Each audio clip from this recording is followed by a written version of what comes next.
11वीं। दोस्तों, वैसे तो दुनिया में कई ऐसे मकामात वाक़यात मौजूद हैं जिसने आज भी इंसानी अक्ल और सोच को अपने समझने से दूर रखा है। आज के दौर में साइंस ने इतनी तरक्की कर ली, मगर फिर भी कई ऐसे वाक़यात गुज़रे वक्तों में पेश आ चुके हैं जिनका आज तक पता ना चल सका। इन्हीं वाक़यात में चंद हवाई जहाज़ों का अचानक हवा में मुसाफिरों के साथ गायब हो जाना भी शामिल है, जो अपनी उड़ान के बाद वापस ज़मीन पर कभी नहीं उतरे। इनमें से कुछ के तो सबूत मंजर आम पर आए, मगर कुछ मुसाफिरों से भरे हवाई जहाज़ों का नामो निशान तक भी ना मिल सका। इस वीडियो में मैं आपको ऐसे ही चंद हवाई जहाज़ों के अचानक गायब हो जाने वाले अजीबोगरीब वाक़यात के बारे में बताऊंगा।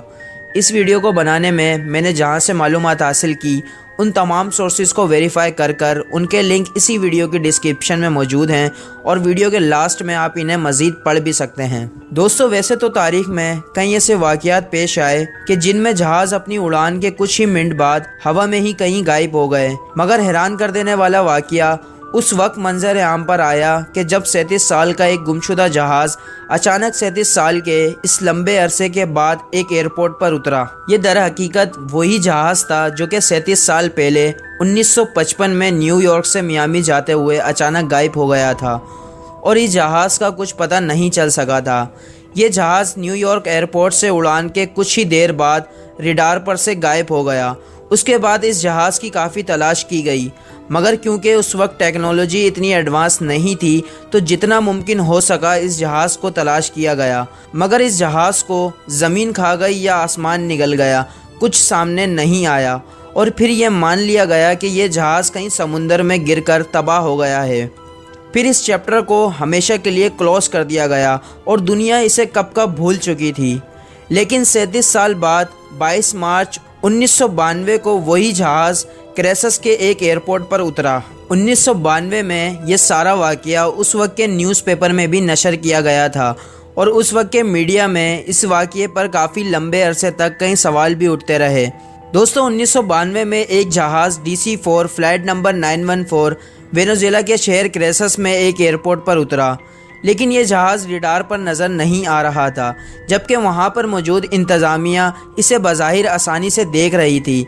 ये जहाज़ 37 साल के बाद इंतहाई बुरी हालत में था और इस वक्त के जदीद जहाज़ों के मुकाबले में टेक्नोलॉजी से लेस लग रहा था। इसके बाद एयरपोर्ट में मौजूद कंट्रोल टावर के अमले ने इस जहाज़ में मौजूद पायलट से बात करने की कोशिश की और कामयाब हो गया। एयर कंट्रोल ट्रैफिक में मौजूद अमले के ऑफिसर ने बात करते हुए कहा कि तुम कौन हो और कहां से आए हो।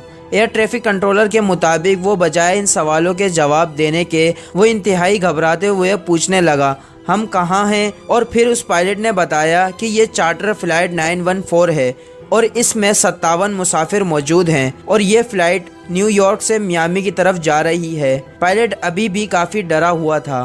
पायलट की बात सुनकर कंट्रोल रूम में बैठा एयर ट्रैफिक कंट्रोलर इंतहाई हैरत में डूब गया, क्योंकि मियामी वहाँ से 1800 किलोमीटर दूर था और उनको लगा ये जहाज़ बहुत बुरी तरह से भटक गया है।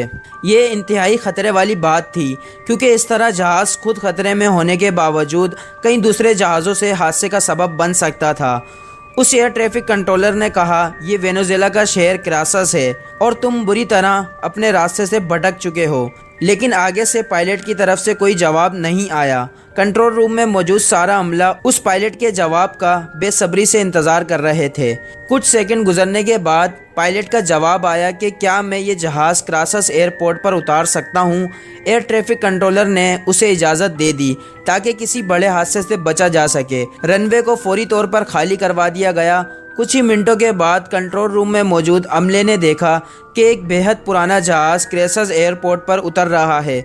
ऐसा जहाज़ उन्होंने पहले कभी नहीं देखा था। ये एक बेहद पुराना जहाज़ लग रहा था। अचानक फिर जहाज़ में मौजूद पायलट ने राब्ता किया। कॉकपिट में मौजूद दोनों पायलट की आवाज़ें आना शुरू हो गईं। दोनों पायलट आपस में घबराते हुए एक दूसरे से बात कर रहे थे कि ये क्या माजरा है। उसी वक्त एक पायलट ने कहा कि ये फ़्लाइट न्यूयॉर्क से आई है और इसे मियामी एयरपोर्ट पर 9:55 12 अगस्त 1955 को उतरना है। कंट्रोल ट्रैफिक में मौजूद एयर ट्रैफिक कंट्रोलर ने हैरानी से जवाब दिया कि आप कैसी बातें कर रहे हो, ये 21 मई 1992 है। पायलट ने आगे से हैरानी के साथ घबराते हुए ओ माय गॉड कहा। कंट्रोल रूम में मौजूद अमले ने उन्हें पैनिक ना होने का कहा और जहाज़ को उतारने का कहा। जहाज़ अब लैंड कर चुका था।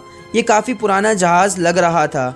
एयर ट्रैफिक कंट्रोलर ने पायलट को कहा कि वो अपने ग्राउंड क्रू को उनकी मदद के लिए भेज रहे हैं। ग्राउंड क्रू फौरन जहाज़ की तरफ बढ़ने लगे। वो फ्यूल टैंकर को भी अपने साथ लेकर आगे बढ़े।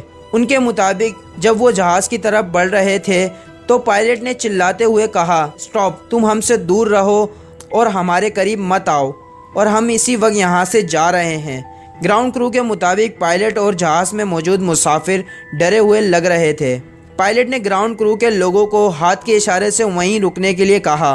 वो बहुत ज़्यादा घबराया और डरा हुआ लग रहा था।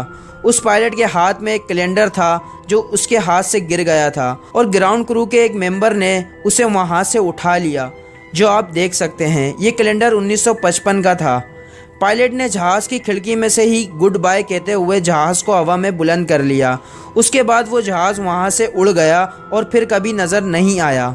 हेड ऑफ सिविल एविएशन के मुताबिक बज़ाहिर ये एक नाकाबिले यकीन वाक़या था, मगर इसका सबूत एयर ट्रैफिक कंट्रोलर और पायलट के दरमियान होने वाली बातों की रिकॉर्डिंग थी, और पायलट के हाथ से गिरा 1955 का कैलेंडर था। कहा जाता है ये रिकॉर्डिंग आज भी मौजूद है और महफूज कर रखी हुई है, मगर फिर भी इस वाक़ये पर यकीन करना इंतहाई मुश्किल है। लेकिन ये सब मैंने अपनी तरफ से नहीं बताया, और आप हमें मज़ीद कमेंट में अपनी राय बता सकते हैं। मैं उम्मीद करता हूँ ये वीडियो आपको पसंद आई होगी। अगर आपको वीडियो अच्छी लगी हो तो वीडियो को लाइक और शेयर कर दें, और साथ ही ऐसी मज़ीद इंटरेस्टिंग इन्फॉर्मेटिव वीडियोस के लिए हमारे इस चैनल को सब्सक्राइब कर साथ ही बने बेल आइकॉन पर क्लिक कर दें। उससे इस चैनल पर अपलोड होने वाली तमाम वीडियोस आप तक बआसानी पहुंचती रहेंगी। अपना बहुत ख्याल रखें। अल्लाह हाफिज़।